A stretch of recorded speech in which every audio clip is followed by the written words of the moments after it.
So I'm at my mechanic's place picking up the Cumster. She's got a new lift pump and a whole bunch of stuff. And he's got this yard of junk cars here. It's really cool. The diesel Mercedes, can we agree that like the 1970s to 80s diesel Mercedes, like the best car ever made? I love that. Made them all the way until 2008. And then emissions and then carbon and bad things started to happen. And you couldn't have, they started to regulate these carbon. They made it the boogeyman.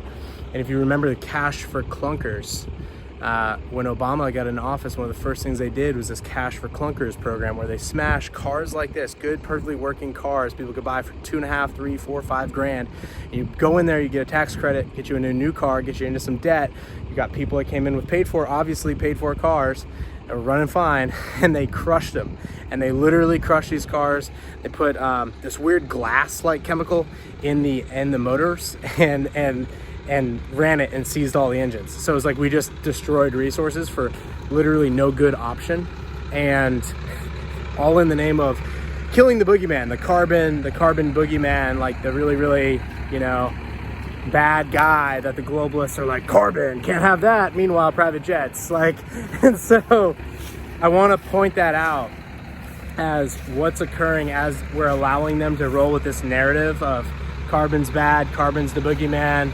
You can't, heaven forbid, you have a 5.9 Cummins that gets amazing fuel mileage, runs literally forever, it can run on biodiesel. Not allowed to run on biodiesel. You need to run on DEF fluid.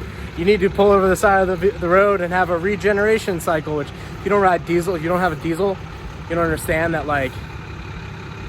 literally when you have one of those regeneration cycles, sometimes you have to literally pull over the side of the road and allow the thing to just cycle and just burn off the soot that it's collected in this elaborate and very expensive exhaust system. And then you have to run urea through it, and then there's urea shortages. It just makes no sense. But at the end of this, you have to understand that what they're trying to do is trying to put more people reliant on the system.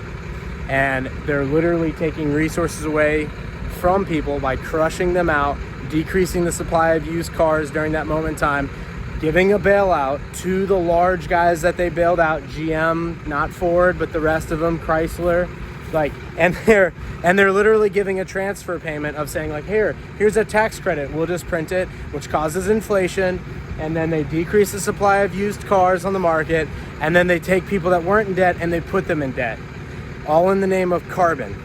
And they don't give a rat about carbon whatsoever.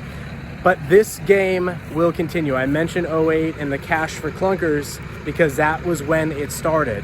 But the actual long-term agenda here is so much more gnarly that you need to be paying attention to it. You need to be aware, because there's very little we can do but literally prepare for the terrible consequences that come from making acidine decisions. Not of your doing, not of my doing, but we have to prepare.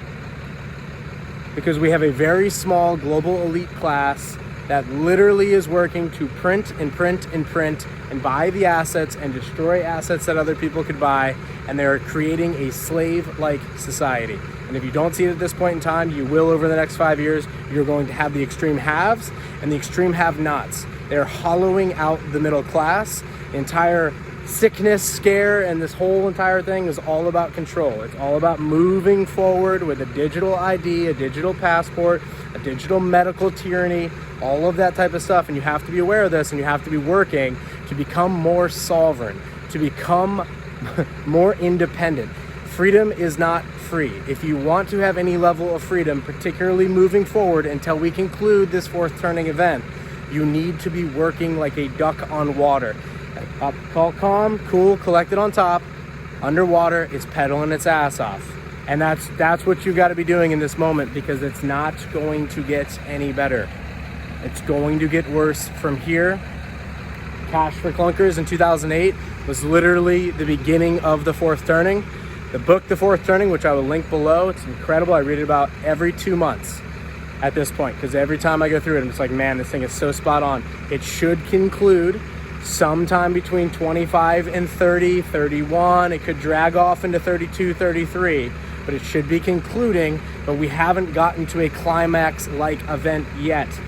We've just started with the money printing, the counterfeiting, the quantitative easing, the large BlackRock-like companies that are sitting next to the Federal Reserve. are just grabbing that extra cash and they're buying assets and squeezing people out of home ownership. But by 2030, you'll own nothing and you'll be happy. If you haven't heard that line now, it's all over. It's by Klaus Schwab. He's an interesting character. He's got a very interesting family history. You should look it up. And if I told you who his family members are, I'd be immediately banned. But you should look it up. And he's got, the Fortune 500 CEOs, and he's got presidents in his pocket, and he's got these people going, oh, in the name of climate change. And it's like, no, by 2030, you will own nothing, and you will be happy. You will live in the pod and eat the bugs. Eat the bugs. He's very Austrian, German. He also comes from an interesting bloodline. But nonetheless, before we get banned on this platform, think about Cash for Clunkers. Think about the economics of what that did for the lower class. Think about what that did for carbon. Not much. Just created more of it when they built more cars. Thank you for liking, subscribing. I'll see you in the comments.